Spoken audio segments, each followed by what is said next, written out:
Just spinning. Oh, okay. Now we are live, Of everyone. course. Sorry about that. This is a new episode of the Electrek podcast. I'm Fred Lambert, your host, and I'm joined by Seth Wintraub. How are you doing today, Seth? I'm good. All right. We're going to have, as usual, a few Tesla news items. There was kind of a few interesting things to talk about this week. Then we're going to talk about new cars. The Q4 e-tron was unveiled this week, but nothing too crazy on that front. I mean, the concept was basically the same thing. Or at least, and the Volvo C40 that I actually managed to see in person today. So we're going to get into that. But first, the Tesla news item. We're going to start with another month, another price changes for Tesla. New update that came in the other day. As usual, an overnight thing. Tesla update the configurators. And a few, like my headline here was like that the Tesla increased the prices on the cheapest and most expensive electric vehicles, because that's the two that really I think is the most significant, is the price change on the standard range plus Model 3 and the price change on the Model S Plaid Plus. For the Model 3, it's a $500 increase. Nothing too crazy considering the price was down in the last few price changes that happened. Tesla decreased the price, so increasing it by 500 just brings it back basically a few months. As usual, we don't know why. No clue why. We know that Model 3 production was shut down for a while last month due to part issue problems. We know that the industry has this microchip shortage right now. Are they having problem with prices on that front? I don't know. That's one of the things that would be great to have Tesla PR to ask them what's up with that. Though when Tesla had a PR team historically they've been responding to when we ask about any price changes, they just we do this regularly as part of updating our portfolio of vehicles and whatnot. It doesn't mean anything basically. Yeah, they could have kept the boilerplate that they used. Just it felt like that. It felt like a copy paste answer every time. The long range all-wheel drive got a $500 decrease. So if that's more your pace, a longer range dual motor vehicle, that's good for you. Performance didn't get any price change. Model S, the long range all-wheel drive stayed the same, $80,000, $120 for the Plaid, and the Plaid Plus got a $10,000 price increase. So that's the biggest difference out of every price change. The Model Y actually also got a price change for the long range version. Of course, the standard range version got canceled out of nowhere. Well, not canceled officially; it's off the menu item, but we all know what that means. It's probably going away. It got a $1,000 price increase, but I actually didn't even notice because I didn't notice the price decrease that already happened last week. There's too many price changes; I cannot keep up. It's insane. And I mean, I had a heads up on this one from sources, like, hey, it's coming. But they weren't even aware of the other one. It's crazy. Like even Tesla employees cannot keep up with those price changes. All right, and so like a Model X didn't see any price changes, but Model X don't have a Plaid Plus, so of course the only price change for the Model S was the Plaid Plus. So if that's the case, we assume Model X prices don't change, especially since they've just been updated a month and a half ago with the refresh update. So with that $10,000 price, a few hours later, like that was the overnight, and then during the next day, Tesla changed the delivery estimate for the Plaid Plus to mid 2022. Previously, it was late 2021. So if you remember, when Tesla released the refresh version, they said that the long range. The long range was coming in a few weeks. The Plaid was coming in a few weeks, and then they introduced this Plaid Plus, which actually was the previous Plaid that Tesla announced. Like they had this big announcement last year with the 500 plus mile range and everything. That became the Plaid Plus with a little bit change in specs, and the Plaid became a replacement for the performance version, really. But while everything was coming in just a few weeks, that didn't happen. Deliveries haven't started yet, but the Plaid Plus was pushed further out to late 2021. Not the first time it was pushed either. Again, So if you already ordered a Plaid Plus, does that mean you're is this for new ones that are going to be in? So that's a big question. That's a big question because Tesla has already been taking orders for the past month and a half. Well, actually, no. That's the big difference here. They are not actual orders. They are a reservation, which leads us to believe that actually that might be the car period that's been pushed to mid 2022, because Tesla only normally updates those when it's orders, when you're actually placing a non-refundable deposit on it, like Right. $100 non-refundable deposit. This is not it for the Plaid Plus. You can do that for the Plaid. For the Plaid Plus, it's $1,000 refundable deposit. So when Tesla does that and they change the timeline, normally it's not necessarily for new orders; it's for the car period. But again, we don't know that for a fact. It's no one to ask specifically. So it's unclear at this point. Personally, what I think is happening, because with the price change, you have to take the price change into account to the $10,000 difference.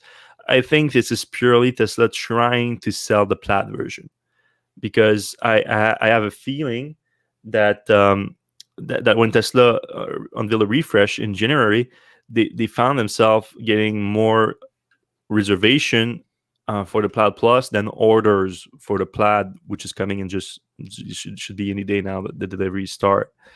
Which is of course a problem. You want the vehicles that are coming sooner. I mean, business wise, I mean, it's a problem. Yeah, I think what you're alluding to is the people are spending big. They want the Plaid. The Model S. They want the big specs specifically. Yeah, I think the Model S buyers are the big spec buyers, the ones that upgrade every time there's an update. They get the newest, best, biggest. So by announcing this Plaid Plus, a lot of people are waiting, or plan to wait. or they kind of confuse them a bit, I think, because what you alluded to, this group of people that always buy the best performance Tesla out there. It's bigger than you might think for some. Like people, I know plenty of them that they bought the P85 when it came out, then they bought the P90D, then they bought the P100D, then they bought the performance, what is like a ludicrous performance plus, and it's all the higher version, best spec'd out always, and they would just take the hit on the residual value of the previous one and just upgrade. I mean, for some people that have a lot of money, it's not that big of a deal. Like, you do lose some on the previous car, but they want the highest performance. Now Tesla put a conundrum in front of them. They're like, they unveiled two new versions of the car, two high performance version. But the highest one is coming a lot later than the Plaid one, even though the Plaid one is already a decent, significant, I would say, upgrade on the performance Model S, because you do get that tri-motor powertrain. You don't get that structural battery pack in the new cells, which give you more range and a little bit more performance too. So I think a lot of them are like, all right, I'm kind of done with that, with like upgrading every year or something. I'll wait for the Plaid Plus and just get that instead. I think a lot of people did that, and like Tesla is like, all right, how can we get them not to do that? All right, well, if we do $10,000 more on the Plaid Plus and we make it later, well, we made the Plaid a lot more attractive now, and I bet you, no matter whatever you want, that a lot of people will just get the Plaid and then upgrade to the Plaid Plus in a year from now. More than a year from now. It's literally more than 12 months away. Crazy, right? Yeah, it is a long time.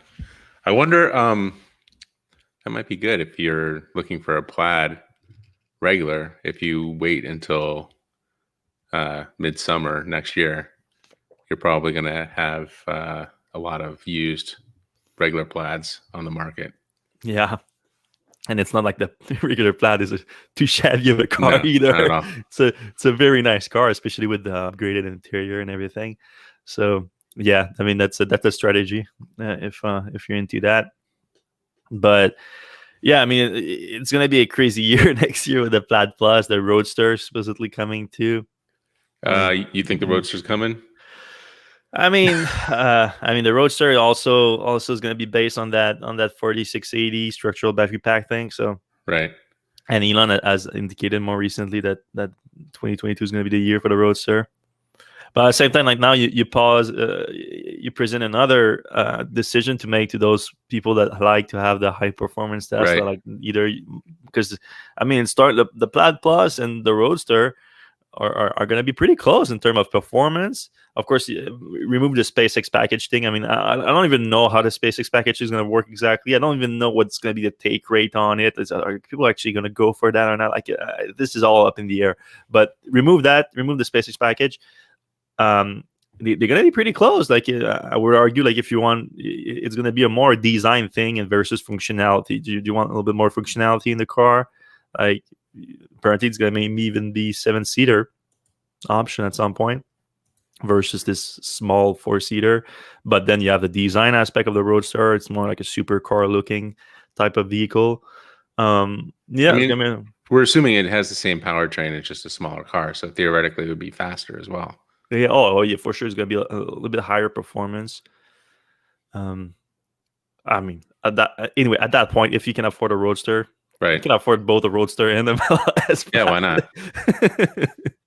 Generally speaking, like you don't buy a $250 car, $250,000 car if you cannot buy two or three $250,000 car. That's generally the rule. Just like boats, you don't buy a boat if you cannot afford 3 boats. All right, let's move on from Plaid Plus. All right, something that happened last night. One of the Giga Press at Fremont factory caught on fire, according to videos, but more specifically a statement from the Fremont Fire Department. So you guys know those big, apparently the biggest press in the world, talking about a clamping force of 550,000 kilonewtons, and yeah, it's the new presses that enable Tesla to make those the rear chassis of the Model Y in just one big pieces. Like Elon alluded to it being a revolution in car manufacturing. Basically, went from like 70 parts to 2 to 1 with those giant Giga presses. But it was kind of a weird situation. Like they were so big, Tesla built them outside of the factory and built some kind of roof around them, but it's still open sides. Like you can kind of see it a little bit here. Maybe a little bit better here. Like open side with this kind of roof over the machine. So those are 2 machines. Like they build the first one and then they build another one facing it. And apparently, according to the fire department, there was a mix of molten aluminum and hydraulic fluid that caught on fire, and the fire was quite significant. I mean, it was literally visible. The fire was visible and was smoking a lot of smoke for over an hour. But it was put under control, no injuries or anything. But you would have to assume that it affected production to some degree. They would have to shut it down for a while, and maybe still shut down. We don't know. But I would expect at least some level of impact on production to a degree. I had a few people telling me today that their orders have been delayed, though it's hard to say that it's directly linked to that. Like it was anecdotal evidence at best. Like 2 people told me that, so I won't jump to conclusion just yet. But maybe something to keep an eye on, because I mean this thing produces a ton of parts for it, like fast, and we all know that if one part is not available, then the car is not being produced at all. All right, this news that came out early this week, and it was presented in different ways in the media. The shorts loved it, of course, and everything. And I want to put it in a different perspective because I didn't see it like that at all. Personally, I didn't see it like that big of a deal. But it's the communication from Tesla and the California DMV. Basically, the California DMV has a self-driving division that kind of try to regulate self-driving program in the States, and of course Tesla is based there, so it's a big regulator for them. So Tesla has a giant fleet in California. A lot of their self-driving beta early access owners are in California. So the plant site, which I mean, people wanted me to mention that Plain Sight is run by a guy that is obviously anti-Tesla, has a lot of problem with Tesla, is suing Elon Musk for some comments he made about him and everything. But I don't think that really matters, because all he did here is he got a freedom. What is it called? A request for freedom of information. Freedom of Information Act request. Yeah, so he got that, and that's what his site is. Their specialty. They get those requests done, because they're not that easy to make happen, and then they get information public, and that's what they did here. So I'm not defending the guy, or anything like that, but he didn't do anything wrong here. He just got this done and published it out there. I didn't see any article that he wrote about it. Just post the information, and we just reposted it here. So you can see it in full, it's 300 pages of communication between Tesla and the DMV about the full self-driving beta. But what happened here is a lot of media took it, and especially people are negative about Tesla. And they took especially a letter that Eric Williams, the Tesla Associate General Counsel, sent to Miguel Acosta, who's the chief of autonomous vehicle at the DMV, California DMV. And in that letter, he described basically what Tesla is doing with the full self-driving beta. And he stated that, especially the feature, because full self-driving beta, what is being added into the beta right now that is being only tested by early access owner, but is going to soon be going to a wider release, is what Tesla called the city street, which is basically what Autopilot does right now, but on city street, handling intersections, traffic stops, traffic lights, and everything like that. And they wanted to clarify, basically the DMV wanted to know, is this really a self-driving system? Because if it is, it has to be treated completely differently. And Tesla made the argument that no, it's a level 2, and it will always be a level 2. And that phrase here, which is, as such, a final release of the city street will continue to be an SAE, which is the SE level 2. That's the classification, advanced driver assist feature. And that quote was basically taken to say that, I'm going to give you an example here. Mr. Edward Niedermeyer, a journalist that is known to be very critical of Tesla, says that, here it is, straight from Tesla, full self-driving is not and will never be actually self-driving. And a lot of media ran with that. LA Times ran with that. A lot of people ran with that. But there was some confusion, I think, with, even Green, was, I wouldn't describe like anti-Tesla. I would say that he's neutral to pro-Tesla, I would say. And he had a similar type of conclusion. But he was more open, I think, to it than exclusion. He was more pointing out that this is kind of a weird way to phrase it. I don't think it's a weird way to phrase it. What I see is a company trying to avoid regulation, which is basically every company out there.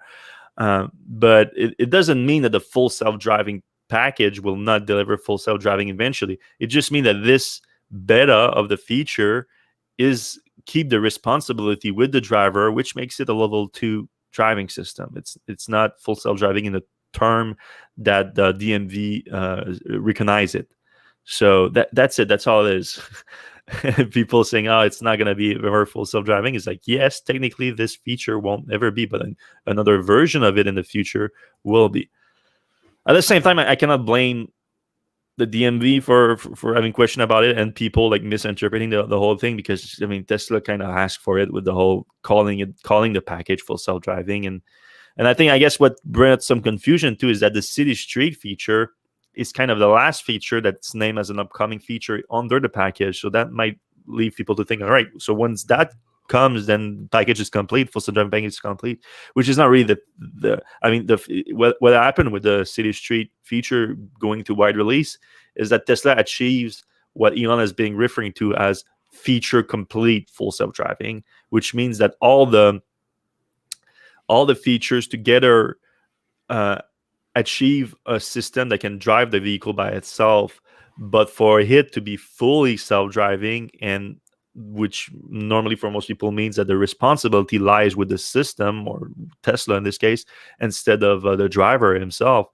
or herself, then that's going to come from refinement of that feature complete system and prove through a lot of data that it is safer than human.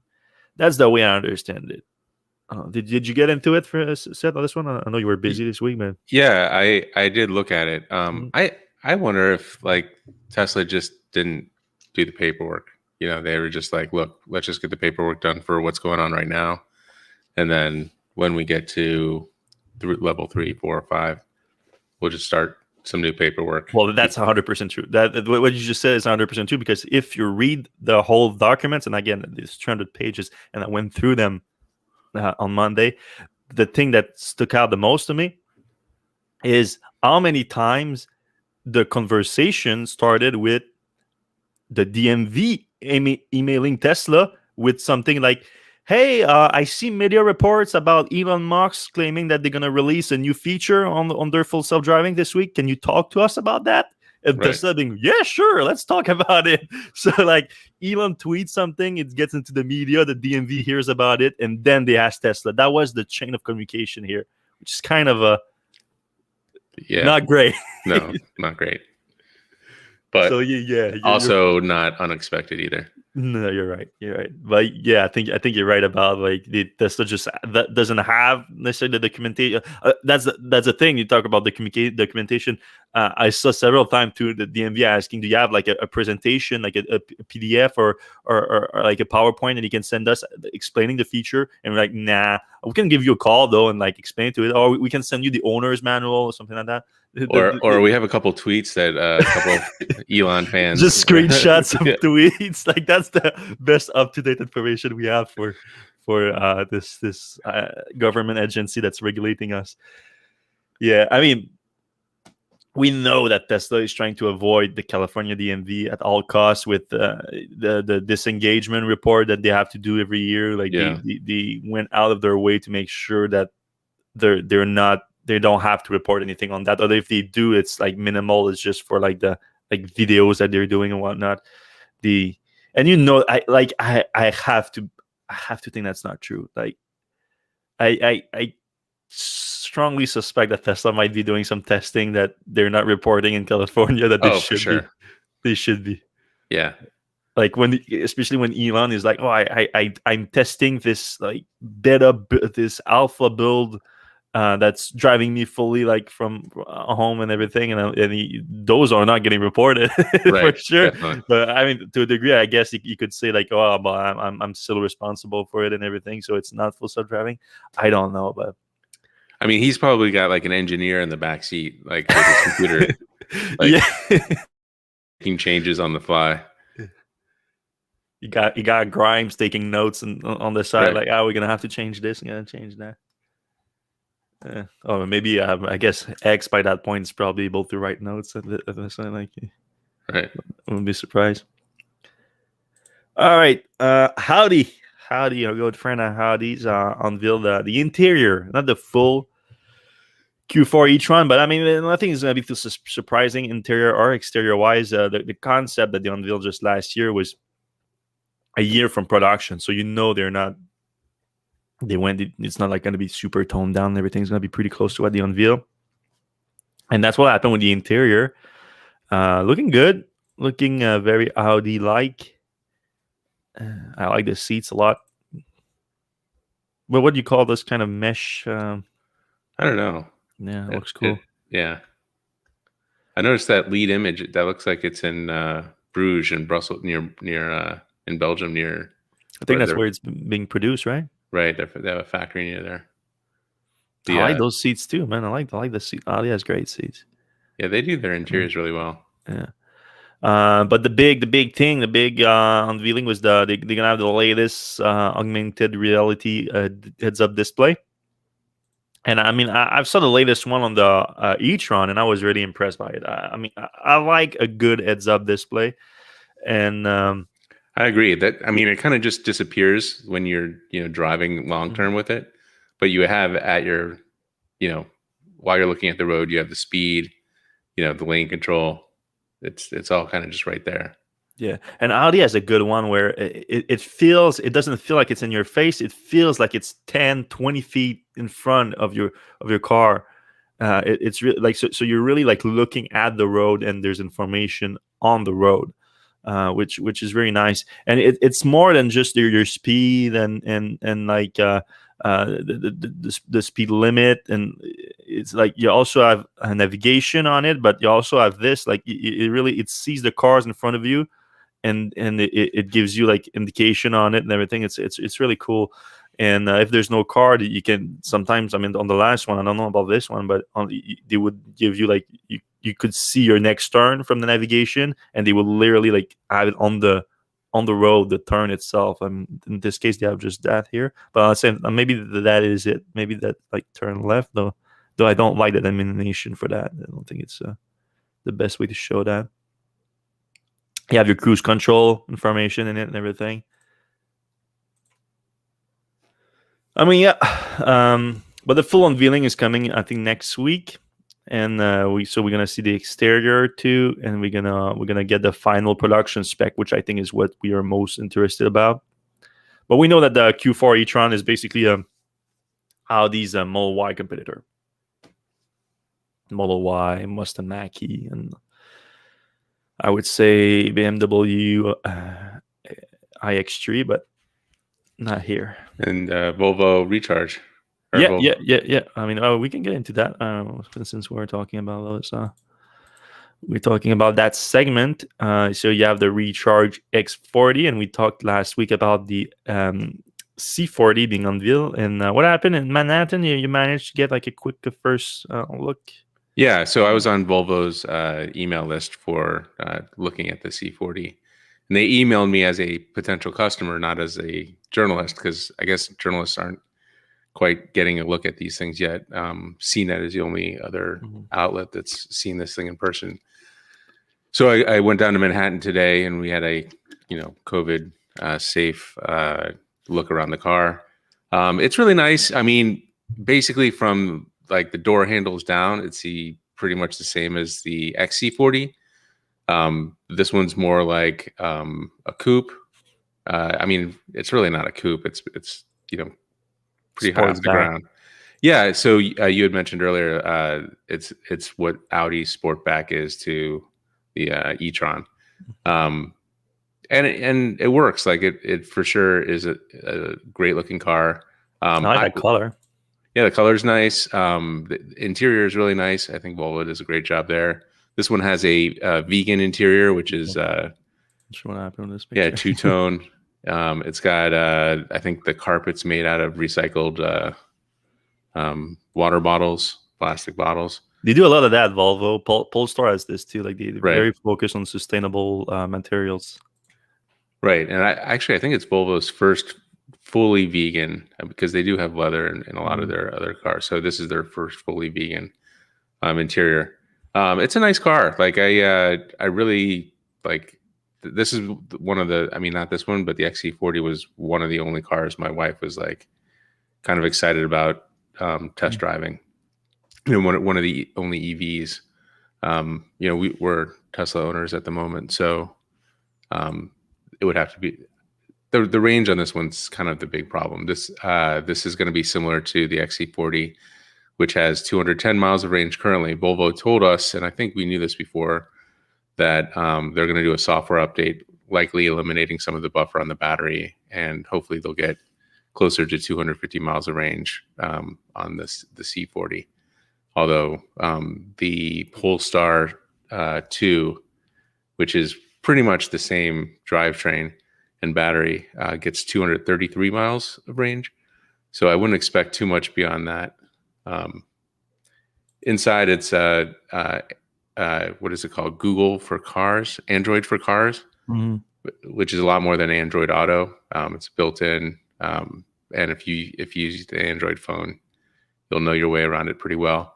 And then the bottom picture for those on YouTube watching now, it shows kind of the back end, which is the big difference between the two cars. The back end of the C40 is rounded, and the XC40 is kind of it's sharper, right? A wagon shape. Yeah, because it's still a big slope. I feel like for an SUV, like much sharper. I mean, I would say if you have a dog and you put the dog in the back, you're gonna want the XC40, because it's the headroom for a potential animal in the back is way bigger in the XC40. As for sitting in the back, it is a little bit lower, but I'm almost 6 foot, and it was fine for me. And another nice difference between the C40 is that it has a glass roof standard versus the XC40, which doesn't. So not as much room. Did they give you an idea of the price? Yeah, so they didn't. They said that we're not announcing the price yet, but it's going to be lower than the XC40. Oh, okay. I wasn't necessarily expecting that. Sometimes the coupe version is like a little bump up. Like generally, it's pretty close in price. But well, I mean, how much is the XC40 again in the US? I should look that up. Don't remember either. I want to say like 45 or something. Yeah, sounds about right. Anyway, it's the XC40 gas version's 39. It's a great car. Like I think I'm obviously not going to hold judgment until I drive it, but inside it feels great. Good center stack. Great specs. And one thing that nobody really talks about that much. There's not that many EVs that go off-road, and this is one of them. The Jaguar I-Pace will go off-road pretty well. In our test in our drive, we went quite off-road, into a river. Mm-hmm.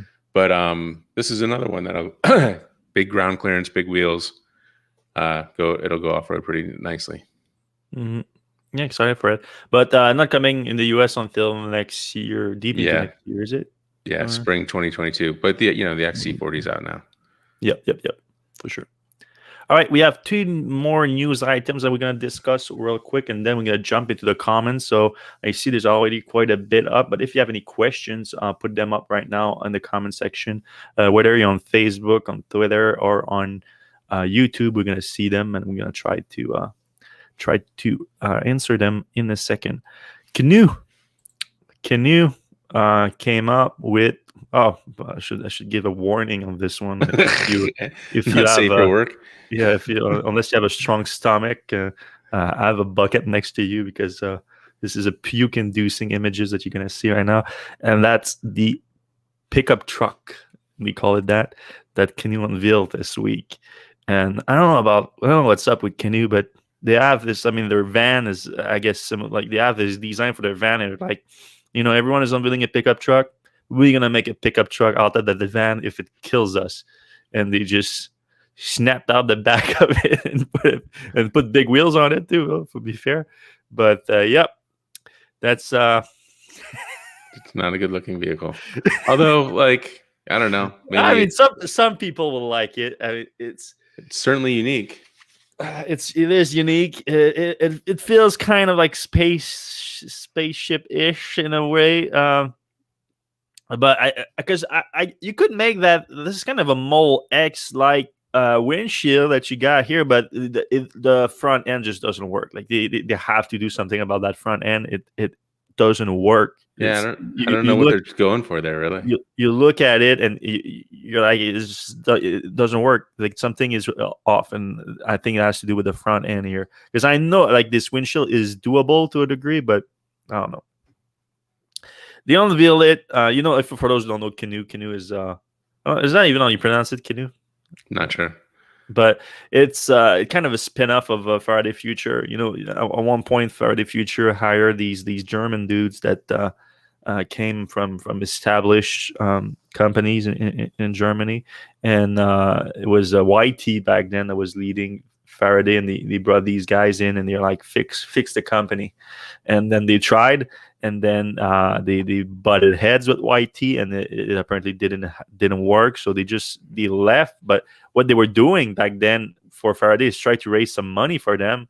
And when the deals didn't go through, they just left and make those deals themselves, and like, we'll just start a startup on our own and make this work.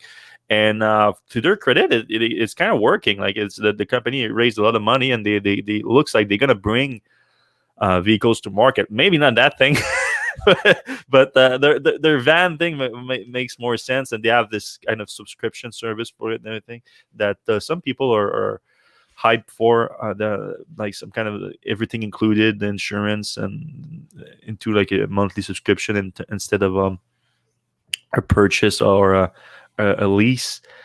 But yeah, so this Canoe pickup truck. I mean the specs too. I didn't write the article, so I don't remember everything specifically. But I remember not being impressed with the specs either. Like, look at that front here. Like, is that why it looks like that? Because you want to have this kind of front with like some kind of little shelves. If that's the reason why you have that front, like it's not a good enough reason. Yeah, in my book. I do like this configuration here. I mean, you can see as a van, it makes also you can when you don't see the front end, it helps when you see like a profile of it. right. It does help the look. But it looks like they built in a lot of functionality in it. Like you see like these outlets and everything. You have this roof rack that looks pretty cool. Camper setup. But yeah, 200 miles of range. No, it's not great for a pickup of that size because if you had some weight to it, it's not going to be helping. Look at that! Look at that dashboard right there. What is that? I don't know. You could put stuff there. I know. That's where they would just be full of crap if it was my car. Yeah, I don't know. It just doesn't work for me. I don't get it. I don't know. They're taking pre-orders. Begin for the production again. Oh, no, in Q2. They're not even started pre-orders. They're starting in Q2, and they are aiming to bring the vehicle to market in 2023. All right. Maybe we'll all be dead by then, and we're going to be safe from this monstrosity. It's not that bad. I know. I'm kidding. I'm exaggerating. And I'm sure if they did a little bit of work on the front end, they could probably make it like nice. Yeah. Doable. Maybe. Yeah, We'll maybe. see. All right. Speaking another pickup truck, and this one, I didn't even want to report on it, but I did because I was seeing a lot of other people reporting on it, and even big publication like Motor Trends and everything, and no one was really looking into it. They were just reprinting the press release, and I'm like, yeah, I'm not sure this is the best company to just not look, just do what they say, like just release like the same information as a press release. No one was looking at the company, so I did literally just a tiny bit of research. Like it took an hour of my time this morning, and I didn't like what I saw. So this is Alpha Motor, they're called, and they've been releasing a few concepts in the last few months that people that have made the rounds in all the online publications and everything. And today it was their pickup truck that they unveiled. It's called the Wolf. And they got some good designs out there, like even the other ones, like the jacks and everything. Like they have some good looking vehicles, and I'm not mad at this one. I mean, the 2-door, 2 seats pickup truck is not a big market, but it was at one point. I know like the Japanese were big on those. Like Toyota made a few models that were popular at one point. So I'm not mad at it. It looked pretty great. But then I was looking at the company itself, because we know that there's this trend of a lot of startup going into EVs just because of Tesla's success, and a few other companies now that have found some success too. And some of them are suspicious. This one, just I'm in it every day. Like I do this all the time. We've been doing this at like 6-7 years now at Electrek. Yep. We have this intuition. Like I don't claim to be a great journalist and everything like that, but I do have some kind of intuition that, all right, this doesn't smell fishy, this startup. So I start looking into it, and they claim to be Alpha is established by expert in automotive, IT, and finance industries with over 100 years of combined experience. The experience and execution track record of Alpha's leadership empowers the company with refined technical capabilities in electric vehicle development. The company's stated mission is to accelerate innovation for humanity, an initiative to responsibly design, engineer, and manufacture consumer-friendly electric vehicles. Love that.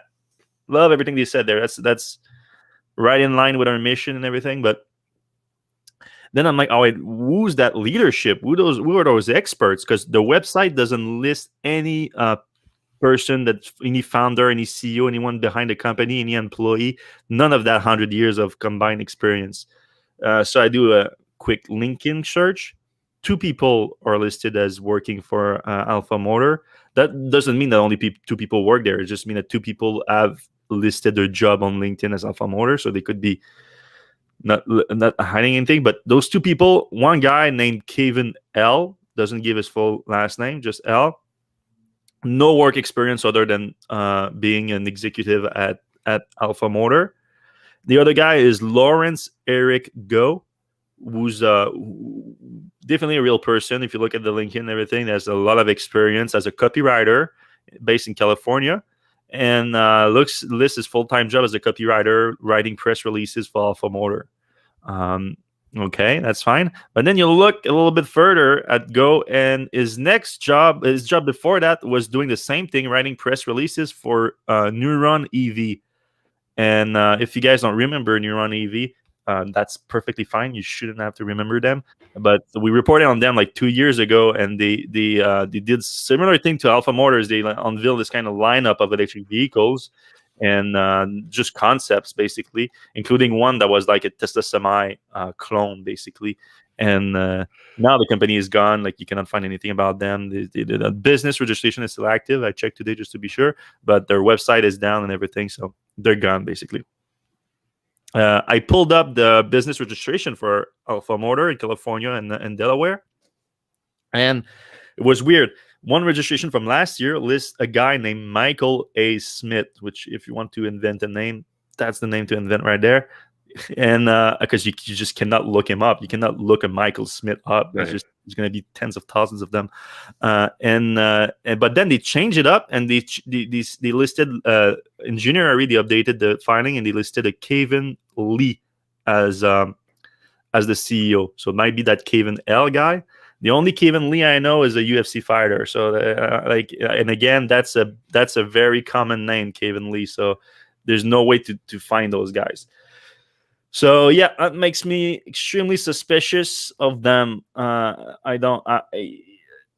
Extremely suspicious. I cannot prove that anything is wrong. It's going to prove it's a scam or anything like that. They're asking for like reservation and not asking for a deposit or anything like that. So it's just like testing the waters, it feels like. But yeah, the wolf thing, they got that. That's why people are just reprinting their press releases, because the vehicle doesn't look bad. What do you think, Seth?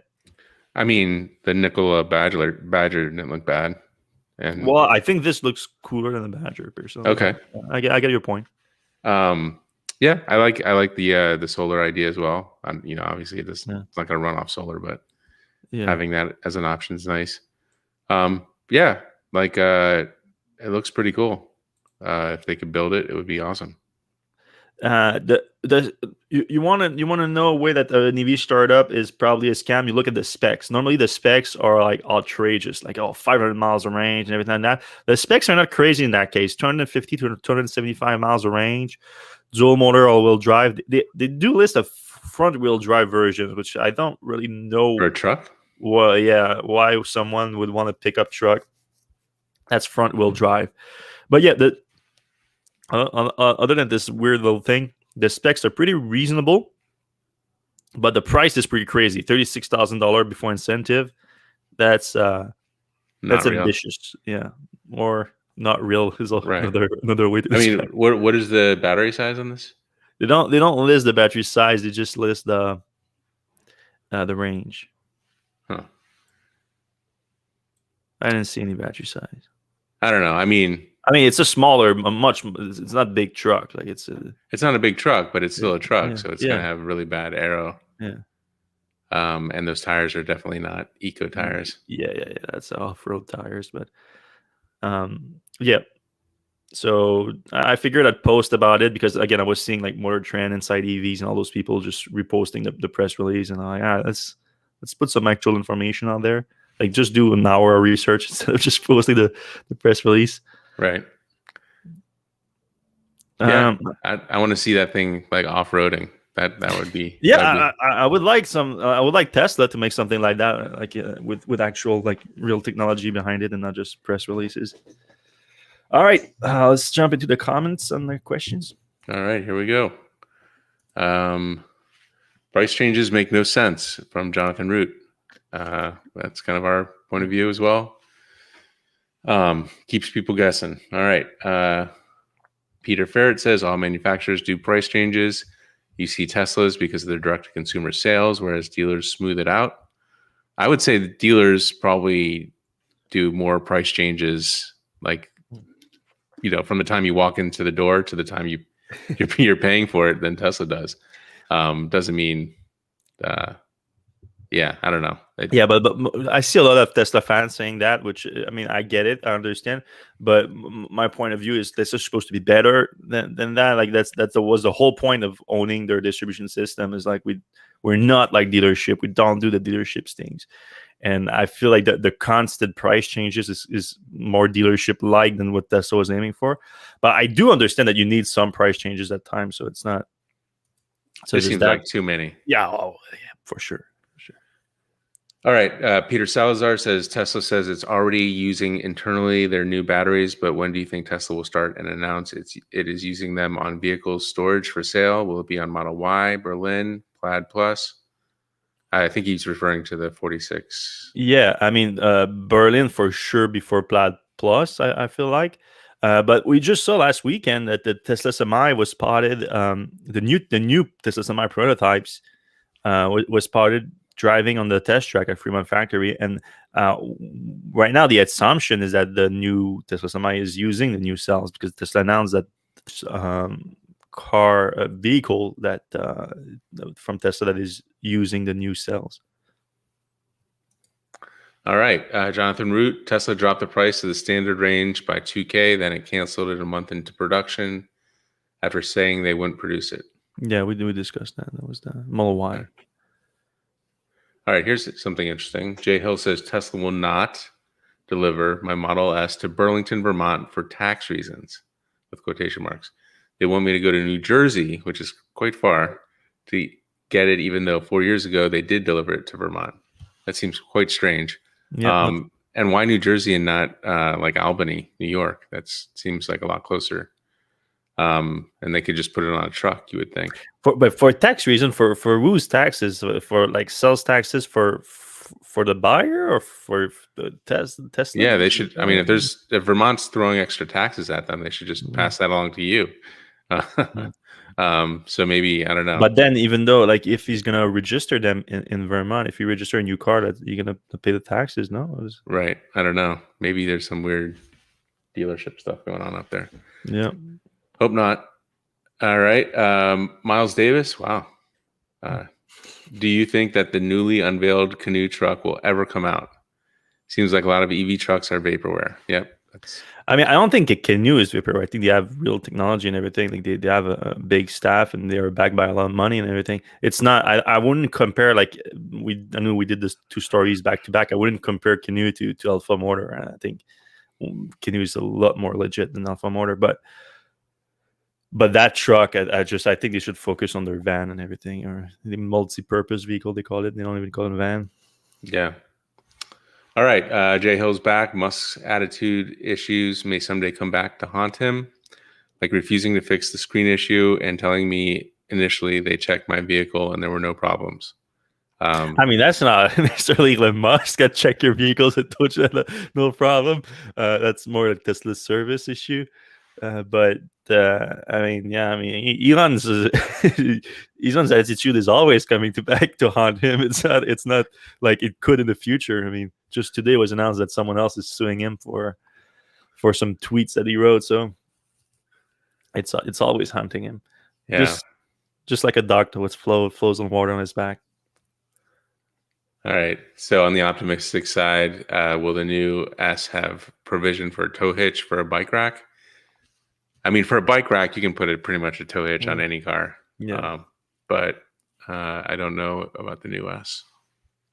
Yeah, I don't know if it's going to be an option, but it's always a third-party option, because you can do a third-party rack if it's just for something like bikes. It's just when you're doing some towing. Sorry, you need to have like a tow capacity rating that you don't necessarily have if you go with the third-party hitch. All right, so I might have missed something here, but Tesla should Dan Howard says Tesla should move to another less corrupt country. I don't Is know. that implying that the U.S. is the corrupt country? Or I mean, I guess so. He's like, his picture is like an army dude or something. So I don't know. Maybe, I don't know. Hard to comment. All right. Chris Moody agreed, Dan, but they already have Germany and China. which All right. are less corrupt or more corrupt? I'm not following it. Hopefully the claim of level 2 by Tesla is just until it becomes a true FSD and isn't a way to never take responsibility for FSD failures. That's I mean, so that's the thing right there. Like that's the concern. You basically highlighted a concern that brought all those articles this week about it. If that happens, Tesla is done. Like if Tesla like release like feature complete and then never goes to a true full self driving where they don't take responsibility for the feature, then the lawsuits will pile up like crazy, because that's clearly what Elon Musk has been promising to everyone. and selling. And selling to everyone for a long time. And I mean, Tesla is already facing lawsuits over FSD because of what they said and versus what they delivered. So imagine if like you reach that and they don't take the responsibility. That's going to be a nightmare. Yeah. All right. Boating Dave says, agree with you, Fred. The beta is still level 2. This was clearly legalese to prevent having to get some sort of additional DMV approvals. Yeah. People made a much bigger deal.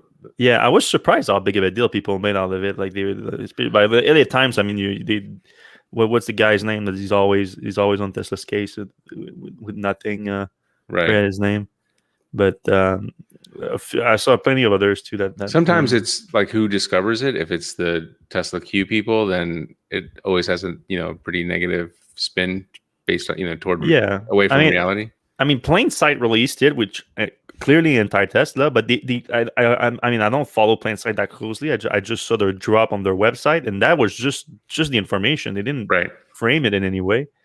And then, yeah, of course, people that follow Plain Sight are mostly anti-Tesla, so they framed it in a bad way. But I mean, if you look at the actual letter that they're referencing, it's nothing that bad. All right. It's a good strategy for Tesla to keep FSD beta program at level 2 so they continue to get free testing by customers, collect data while not taking liability for accidents. I mean, yeah, that's exactly a strategy. When you put it that way. Yeah. And people are chomping at the bit to. Oh yeah, I mean, now we're gonna have a button apparently. When is that going to happen? Next week? I mean, yeah, he said that internal testing for the 8.3 update is supposed to finish next week. I think it was, or maybe even this week. And then once that gets released, you can ask for it. You can ask for the beta. You're gonna ask for it? Oh, I don't think I don't think it's gonna be in Canada yet. Yeah, I don't know if you can ask for it. I know, but I don't know that I will be able to. Yeah, you have kids in the cars and everything. Yeah, my wife is going to be super pissed. She drives it most of the time. So I mean, you don't have to activate it if you don't want to. But then you're still going to have the screen is going to be way different, right? Oh yeah, I mean, yeah. I don't know. I'll just do it and just be like, I don't know what happened. We got an update. Hopefully she's not watching. All right. Chris Moody says there are many truck manufacturers switching. Wow, dude, you got to get the spell check to EV truck and EV divisions. Ford's new EV exec is looking into trucks. Okay. I mean, they already announced the F-150 electric and everything. I don't know if you saw, but Emma Berg tweeted out another image of the F-150 electric. Oh no, I didn't see that. I'm gonna check that out. Yeah, so that. All right, the lines between level 2 up to 5 will be blurred as Tesla rolls out FSD this year. That's fair. It is already like people already argue what really means the going from 3 to 4 to 5 and everything. John Pinky says the poor roadways are not ready for FSD yet. Too many poor ICE cars and too many fast EV drivers. There's so much to improve before we get robo taxis. Well, that's why Tesla's approach is to just. It's like a human driving. Like if you're able to drive with those poor driver arounds and the roads condition being bad and everything, well, Tesla system is supposed to be just as good as you. And venture to bet, no offense to you, whatever the guy's name was, but I'm pretty sure that good of a driver. Most people are not like that good of a driver. Like I think the average human get into an accident every what is it, like 300,000 miles or something like that, 200,000 miles. All right, John Pinky, the poor. Oh wait, we read that. All right. Did I hear the Tesla Plaid is delayed? Yes, you did. Until when? Summer 22. 2022. Yeah. All right. Chris Moody, Mercedes Atros trucks is going EV. Look into it.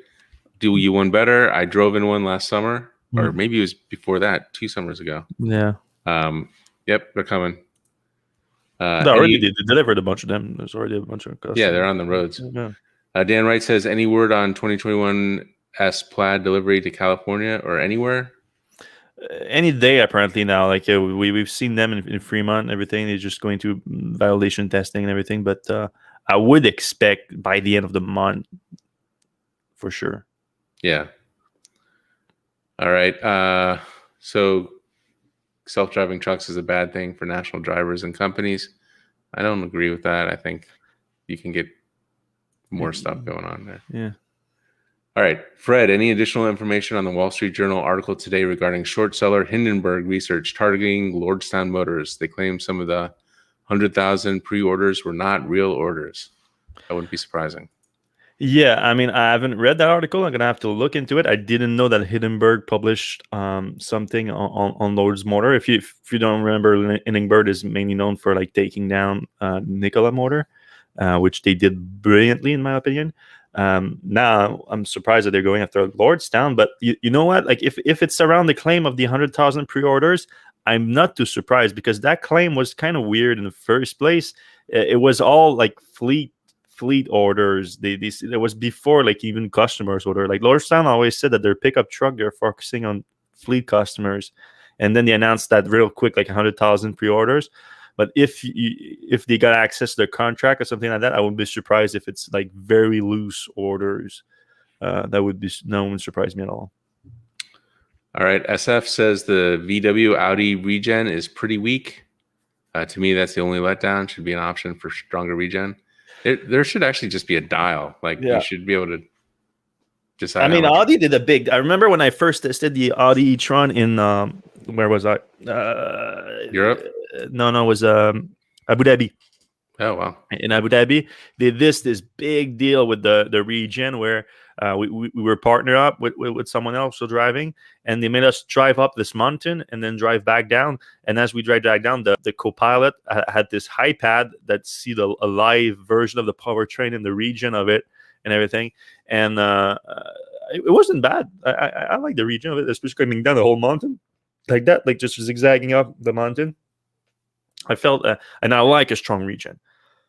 It could be stronger for sure. But I always think that. I always think it could be stronger. Yeah.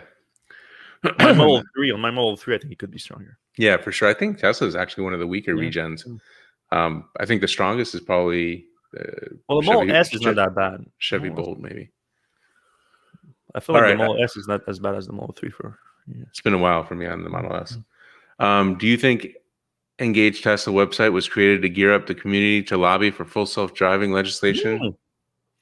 Well, makes sense now that you mentioned it, Tyler. I think once when the time comes, because I don't think the time is now, but when the time comes, that could be they could be aiming to do that the way that they're using it right now with legislation and everything, mostly for like direct sales and incentive, maybe incentive and whatnot. They could definitely transfer that to full self-driving legislation. Great point. All right. Thought much is taken says I might take that Canoe over the Cybertruck depending on how the specs shake out. Yeah, that's a fair point. Like this Cybertruck is very polarizing too. So like I'm taking jabs at the Canoe, but like the first time most people saw the Cybertruck, they were like, that thing is grotesque. And it grew on everybody pretty quickly, I thought. But I mean, the Cybertruck, I look at it from a design standpoint, it works. Like it is a strange design, but design-wise, it still works. I look at the Canoe and there's something off. It's with the front end, it's off. Right. It's not ratios or something. Yeah. All right. Rich Tier says from the side, the Canoe reminds me a bit of the Suzuki Carry minivan. I don't know about that one. I would have to look it up, but it doesn't look as bad from the profile for sure. When do you think? So Advar Donald says, when do you think Tesla expand to places like Latin America and the Caribbean. They are already in Puerto Rico. Use Puerto Rico as a staging area to expand to places like Jamaica and the Dominican Republic. Sounds like a plan. Yeah, I think Tesla's looking at these places like, hey, what's the addressable market there? What do we have? And I'm sure they're going to be everywhere eventually. They just hit the low hanging fruit first.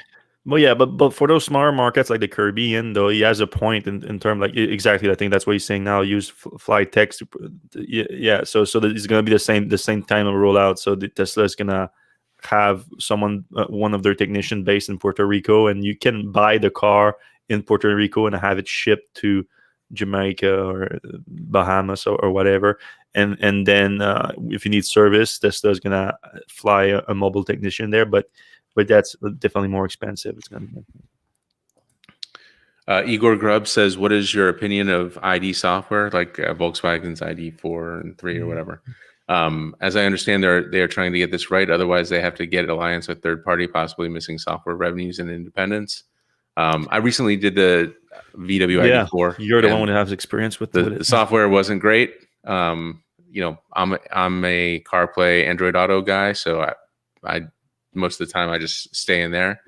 But like for instance, you couldn't do the overhead screen. You can move that thing. So there's definitely some issues. There's some real slowness, like you want to scroll or whatever, and it's like a good 1 or 2 seconds delay. So the screen itself is not really responsive? Yeah, but I don't know if it's a hardware thing. I think it might be a software thing. So I think they can get there with some software updates. But you're right. If they can't, long term, they're going to have to go with like Google. I don't think that's what they're going for right now. Like it looks like they're very investing in their own thing, and they want to improve on their own thing. I don't think they see that as an option right now. I think right. Yeah, I know where you're coming from, Igor, but it might be looking a little bit too far ahead right now. Yeah, and that's what Ford just did. They kind of gave up on their internal stuff. Tim Eden says, any thoughts on when the Model Y will start shipping to the rest of the Asia Pacific outside China, Australia in particular? We are getting made in China Model 3s already, so I assume Model Y would also be made in China. That's a pretty good assumption. Yeah, it is a pretty good assumption. No idea on when, though. Soon. Yeah, I mean, Tesla went from 1,000 Model Y in January to like 4,000 in February in China. So I would assume that wait until they ramp that up, and then in China, and then maybe like later this year or something like that, they could start shipping elsewhere. Shane O'Sullivan says, what's your take on the Dacia Spring, which is being launched in Europe this year? 26.8 kilowatt hours in Type 2 connector only, $15K after incentives. Wow. That's a cheap car. Yeah. I saw like a couple days ago there was a leak on the price, but it didn't seem like obviously we're converting from a different language. It didn't seem like it was a for sure price. It seemed like it was kind of like an expert was guessing the price.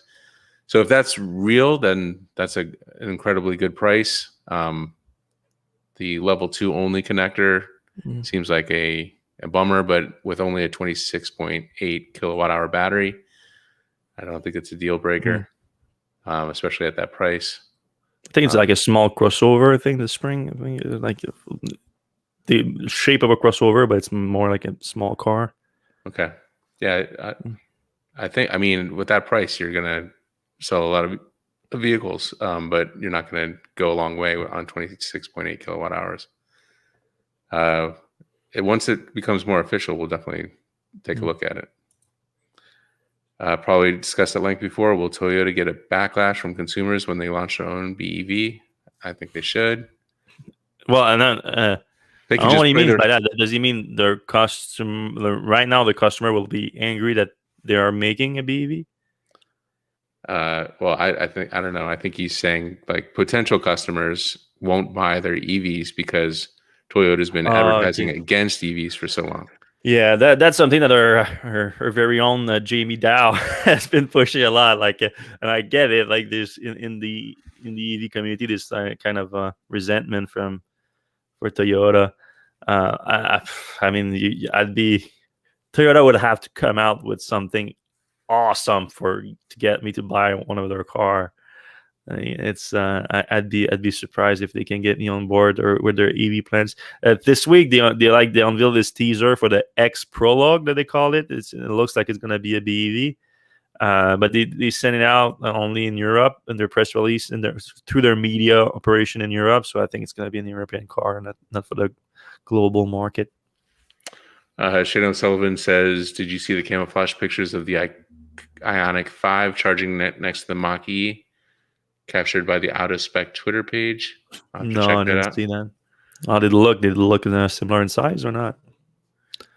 Oh, yeah. Rich says, as one married man to another, it's always easier to ask for forgiveness than permission. Yeah. Yeah. I mean, it's already paid for the beta. It's just like, did you ask her before buying the the FSD package? Yeah, we discussed all of it. I don't know if she was actually listening, but Lordstown Truck Hub Motors cons. Heavy upright unsprung weight, jarring motor, long flex cables, pros. No axle, any more pros. I always that's one of the things that always made me suspicious about Lordstown, especially about their very ambitious timeline to production, like unveiling last year, and then we're going to be in production in 2021. That doesn't exist. You don't have any full production passenger vehicles right now, especially not trucks that run with a hub motor. So it's not a completely new technology, but it's new for the mass market for passenger vehicles, and bringing that to production with all the validation testing. I mean, you have the motor, one of the most valuable part of the car, inside one of the most vulnerable part of the car, the wheel. It's going to be hard for them to bring that to production, I think. Shayna Sullivan asking the good questions. Are there any upcoming home EV charge points that work with solar PV to divert surplus into the car other than the Solar Edge smart EV charger? We've covered that and before. Yeah, I feel like we talk about that every other week. Like this should be more. That should be the answer, because we talk about it a lot and there's not that much. Yeah, I mean, the one thing nice about the Solar Edge is that if you don't have the wiring to do high power, it adds to the solar adds to the what you can get out of your home wiring. So that's kind of nice. Jesse Seastrand, what's an alternative to the U.S. federal tax credit? Just because tax credit can be so complicated and not available to certain people. I mean, if you lease it, yeah. I should mention a quick update on that right now. It's not. I didn't write an article on it because it's not that much right now. It's just, but for people that are following the situation, it looks like the Green Act, which was the one that gave the $7,000 tax credit and pushed it to 600,000 vehicles threshold, so giving 400,000 more to Tesla and GM and everything. It looks like this one is not gonna happen because they break it out and they took something from it that was related to incentive for energy storage, which is good. So we know that not long after Green Act was proposed, they proposed also the Electric Cars Act, which is actually better because it's not just a tax credit. You can have it at the dealership. So that's going to be good for what you just said. It's not you don't have to use it as a tax credit. It's going to be applied on the sticker price. And the big thing too is it's going to be what's the word? It's going to work all the way through 2021. It's going to be backward. Yeah, retroactive. It's going to be retroactive. Thank you. Through 2021. So it's not gonna. It wouldn't affect.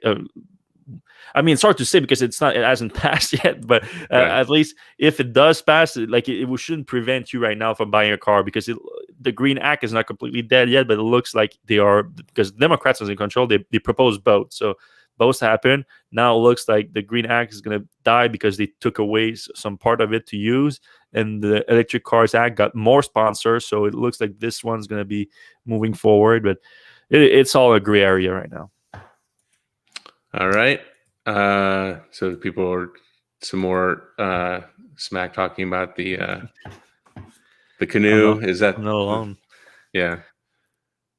Is that the front end of the Canoe even safe? It looks like a lot of glass. I'd be concerned with the front end collision. Good point. It kind of looks like it looks like the very front end is the frunk, so it's not.